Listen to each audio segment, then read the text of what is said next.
Can you hear me?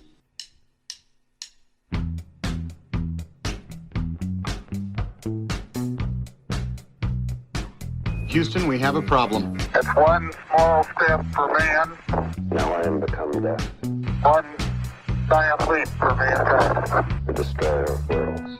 Eureka! Nos Bastidores da Ciência, um podcast da Molecular JE. Olá, sejam bem-vindos a mais um episódio do nosso podcast Molecular. Comigo hoje tenho os meus colegas Amilcar e Bernardo.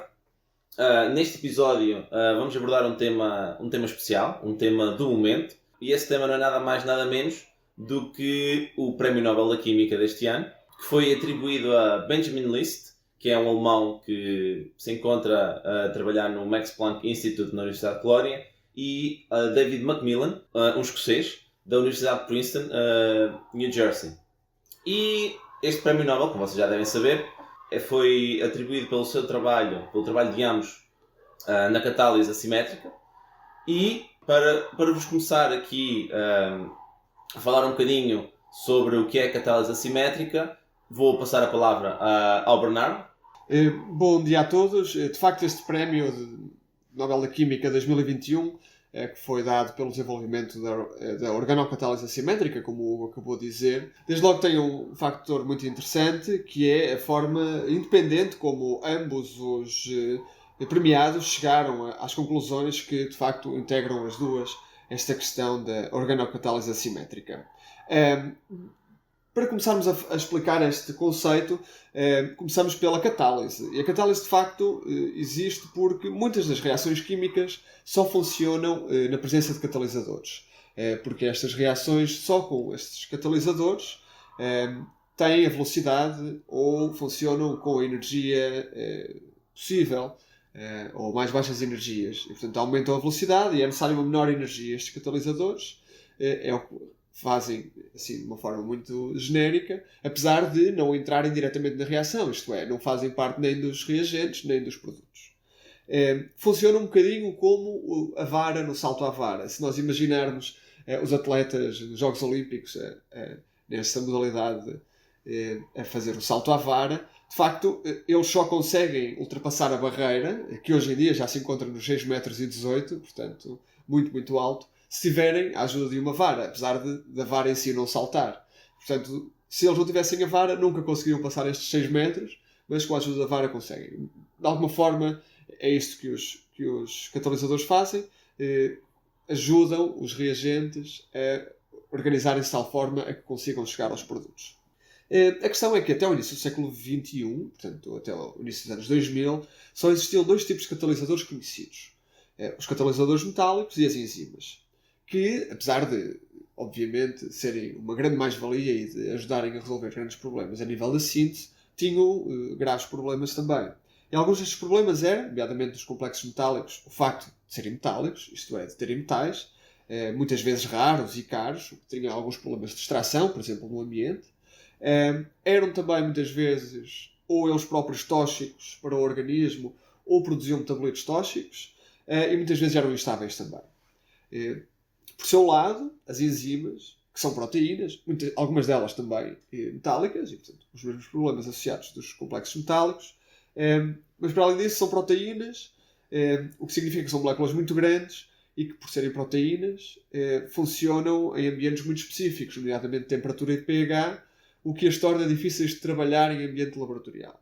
E por isso, essa nova forma de catálise, a organocatálise, neste caso assimétrica, e já lá vamos também, permite uma solução usando moléculas orgânicas pequenas como catalisadores, o que é uma solução muito mais verde e que, para além disso, permite também a questão da segunda parte do termo, a parte assimétrica, o que permite que a simetria dos produtos da reação seja controlada.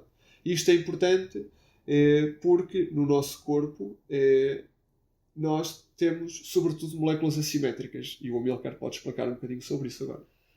Sim, assim, para falarmos de moléculas assimétricas, podemos introduzir o conceito dos enantiómeros, que são moléculas que são a imagem no espelho uma da outra. Bem, o exemplo mais comum que costumamos utilizar é o exemplo das mãos. Nós temos uma mão esquerda e uma mão direita, tem as duas 5 dedos, mas nós não conseguimos sobrepor uma mão à outra sem ser como se fosse a imagem no espelho, palma com palma. E aqui a importância da catálise assimétrica e de nós termos apenas um destes enantiómeros, que na química temos o S e o R, dependendo da sua orientação. A importância de termos um destes enantiómeros é, por exemplo, se eu tiver um par de luvas de boxe e uma delas está estragada e eu quero comprar uma luva, não me basta dizer que quero uma luva, tenho que dizer qual é a luva que quero, porque uma vai encaixar na minha mão e a outra não vai.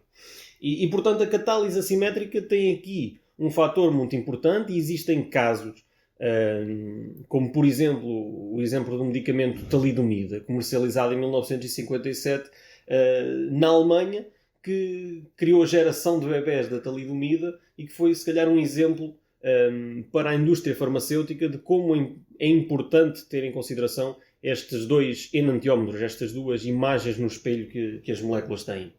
Exato, esse caso da talidomida é clássico e é um exemplo, infelizmente, bastante negativo.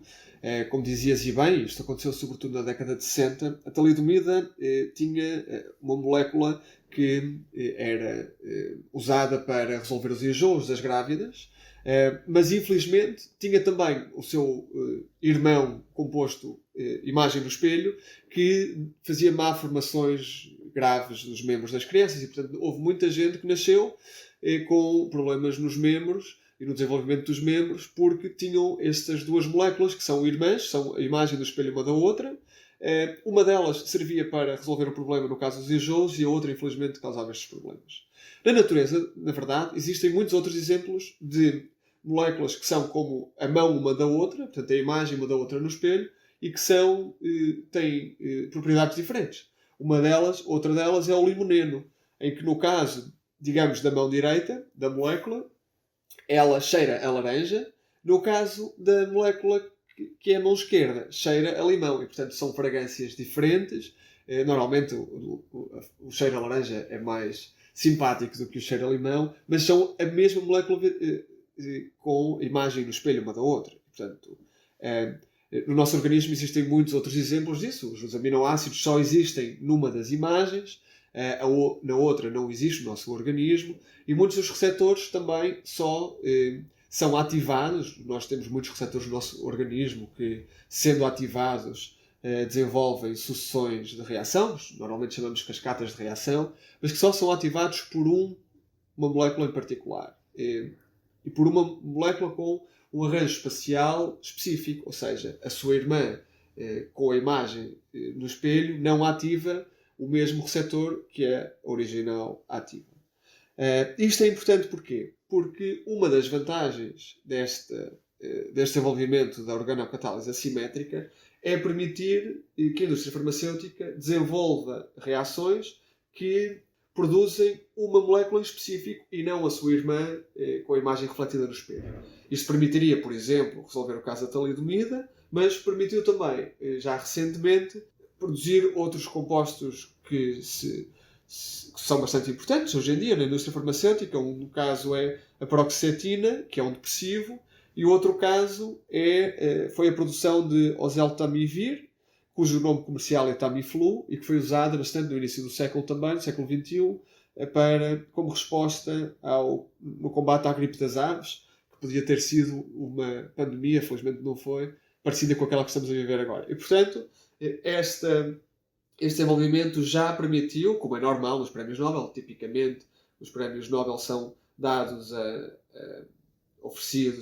dados a pessoas que tiveram um contributo que já chegou à população, e é o caso. Não é? Para além disso, podemos imaginar que, muito a breve prazo, poderá também ter contributos importantes noutras indústrias, para além da farmacêutica, como a indústria alimentar e a indústria de polímeros. Mas, concretamente, agora passando a palavra outra vez ao Amilcar, o que é que, de uma forma muito resumida, tanto o Benjamin List como o David Macmillan, de forma autónoma, como já falámos há pouco, fizeram?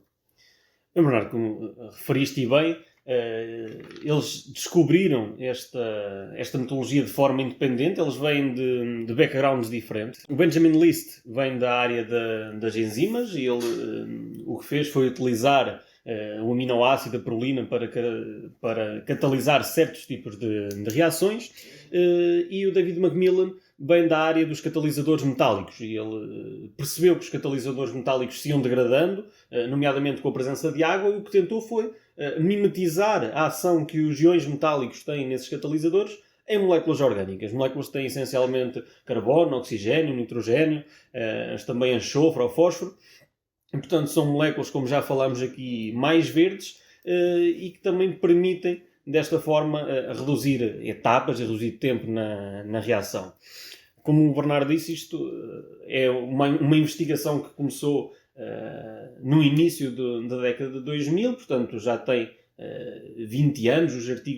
Os principais artigos destes dois autores já têm 20 anos, já teve bastantes aplicações na indústria, portanto não é uma novidade eles serem reconhecidos com este Prémio Nobel, mas de facto não eram os nomes mais falados nas previsões para isto. Nós atravessamos uma pandemia, portanto havia algumas sugestões de outros possíveis vencedores mais relacionados a esta área do desenvolvimento de vacinas, por exemplo, mas de facto toda a comunidade percebe que este Prémio Nobel já estava anunciado há alguns anos, dada a importância que tem para a indústria. Agora que fomos introduzidos nesta área da catálise assimétrica e da sua importância, para evitarmos no futuro talvez também episódios como aquele da talidomida, que prejudicaram muito a vida das pessoas. De facto, os Estados Unidos até foram um dos países que acabou por passar ao lado desse escândalo da talidomida, muito pela ação da FDA, a Agência Reguladora do Medicamento na América, que não aprovou esse medicamento, porque não reconhecia muita legitimidade nos ensaios clínicos que foram apresentados. E foi um bom exemplo de como a indústria farmacêutica também, a partir daí, digamos que apertou mais o filtro a este tipo de medicamentos, já para prever e para prevenir este tipo de situações. Exato. Para que possamos continuar a tomar a nossa medicação, quando necessário, em segurança. Bernardo, eu penso que algo de caricato se passou com a entrega deste Prémio Nobel, nomeadamente a reação do Benjamin List. Pode-nos falar sobre isso? Sim, é caricato, dado o grau de humildade enorme que este cientista mostrou quando recebeu. Na verdade, aquilo que ele disse, as primeiras palavras terão sido qualquer coisa do género: não esperava de toda esta enorme surpresa, fizeram o meu dia hoje. E isso mostra como, de facto, é possível uma pessoa ter um reconhecimento extraordinário e mesmo assim manter a sua humildade. Ele disse também que, quando fez pela primeira vez a experiência, não sabia bem o que é que havia de esperar e achou que talvez fosse uma ideia parva ou que alguém já tivesse tentado. Mas depois, quando percebeu que funcionava, sentiu de facto que poderia ser um avanço importante. São palavras de facto que deixam entender que de facto é uma pessoa com uma humildade muito grande, e terá sido certamente isso que o ajudou a fazer este tipo de descobertas. Não é a primeira vez que nós falamos sobre catálise no nosso podcast. Como vocês sabem, já houve 3 episódios. Convido-os a voltar a ouvi-los. São um episódio do Fábio Rodrigues, da Nélia Tavares e da Guizi Prichil. Fica aqui o convite para voltarem a relembrar esses episódios. E, antes de finalizarmos, temos sugestão de livro para este episódio? Sim, vou aproveitar que é um episódio especial e sobre o Prémio Nobel da Química para fazer uma sugestão de leitura um bocadinho diferente do que costumamos fazer. Desta vez vou sugerir um romance do nosso Prémio Nobel da Literatura, José Saramago. O romance chama-se A Caverna e, apesar de não falar diretamente sobre a ciência, fala sobre as aplicações que o avanço tecnológico e industrial pode ter sobre alguma parte da nossa sociedade menos protegida. E da importância que tem nós termos um avanço tecnológico sustentado. Isto é, obviamente devemos continuar a desenvolver e a investigar ciência.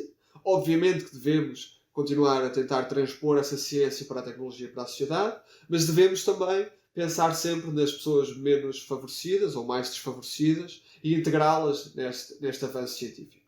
E, portanto, este romance acaba por ser um ensaio muito interessante sobre como devemos proteger as pessoas menos favorecidas e integrá-las na ciência, ao mesmo tempo que faz também uma alusão à alegoria da caverna, que não deixa de ser um dos inícios da ciência, ainda na época dos gregos. E, portanto, fica esta a sugestão, A Caverna de José Saramago, o nosso Prémio Nobel da Literatura. Como palavras finais, Amílcar, tens algo a acrescentar sobre o que falámos hoje? Sim, de facto, esta é uma descoberta, para além do seu interesse científico e da dificuldade científica que está por trás desta descoberta, é algo que permite ter reações mais eficientes, mais baratas, mais verdes e permitiu solucionar diversos desafios científicos que existiam na síntese destas moléculas específicas e seletivas. Bernardo, numa última nota? Sim, gostava de deixar uma última nota, já que estamos a falar do Prémio Nobel também. Gostava de referir a recepção apoteótica do Prémio Nobel, não da Química, mas da Física, do Giorgio Parisi, na Universidade de Roma La Sapienza, que foi recebido no dia após ter vencido o Prémio Nobel da Física 2021, na sua universidade, na sua alma mater, como se fosse uma estrela de rock ou um jogador de futebol ultra conhecido, e que vamos deixar aqui o som para terminar o episódio. É de facto interessante como de facto a ciência pode ser também reconhecida pelos seus pares e pela comunidade onde se insere de uma forma bonita e merecida. Então, damos por terminado este episódio especial. Voltaremos para a semana e até lá, boas experiências para todos.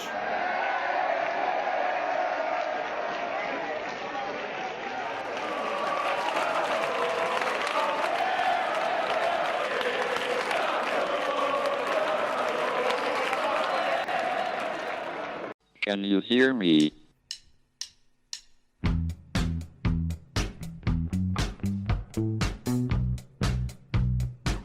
Houston, we have a problem. It's one small step for man, Now I am become death, one giant leap for mankind. the destroyer of worlds.